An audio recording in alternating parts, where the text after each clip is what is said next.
Hi there, I'm Maureen Ferguson, and I come to this roundtable as both a policy advocate for restorative reproductive medicine and also as a patient who has benefited tremendously from this innovative and comprehensive approach to women's health and fertility. You may be familiar with the phrase, shrink it and pink it. Sarah Hill was referring a little bit to this mindset. The Harvard Journal for Advanced Leadership, and I printed this out just for the sake of it, this journal documents the problems that arise when the male body is considered the norm in product design and development. The journal cites examples of this gender bias, such as female surgeons are generally forced to use surgical tools designed for a larger male hand, or car safety testing that for 60 years used only male crash test dummies before finally starting to use female dummies in 2011. As a result, women are more likely to be injured in car crashes.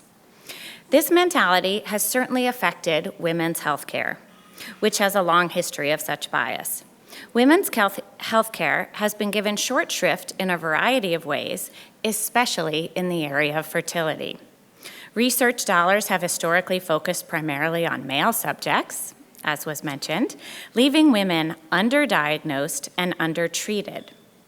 It also has left women over-medicated because traditional women's health and fertility care has relied heavily on big pharma Band-Aids and workarounds that circumvent a woman's reproductive system rather than working in harmony with it and doing the work of deeper investigation to find and treat underlying causes of infertility.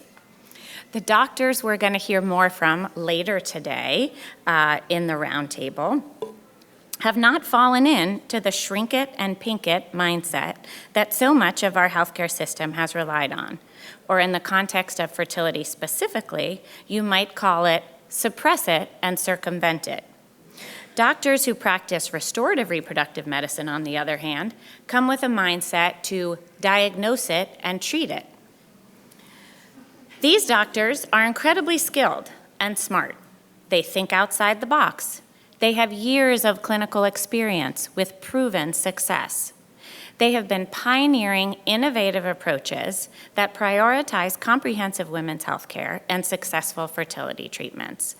Restorative reproductive medicine is effective, affordable, it leads to healthier moms and babies, and it's far preferred by couples, most of whom wish to conceive naturally.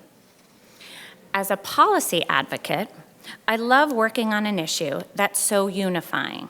This totally cuts across party lines because women of all political stripes appreciate healthcare that works in harmony with their body and restores health. In fact, I first heard about this approach from my sister, who's a progressive New York City Oberlin graduate whose politics are different from mine. But many years ago, she's the one who gave me this book, Taking Charge of Your Fertility, which has been circulated in her circles for like 20 or 30 years. Nothing new to her. From the patient perspective, I have two quick anecdotes. I had 6 years of secondary infertility in which I couldn't get pregnant, or if I did, I miscarried. My regular OBGYN, who was 10 minutes from my house, did one blood test, told me everything looked fine, shrugged her shoulders and sent me home with no answers. At that point, I decided I was going to make the 1-hour drive to see a specialist in restorative reproductive medicine.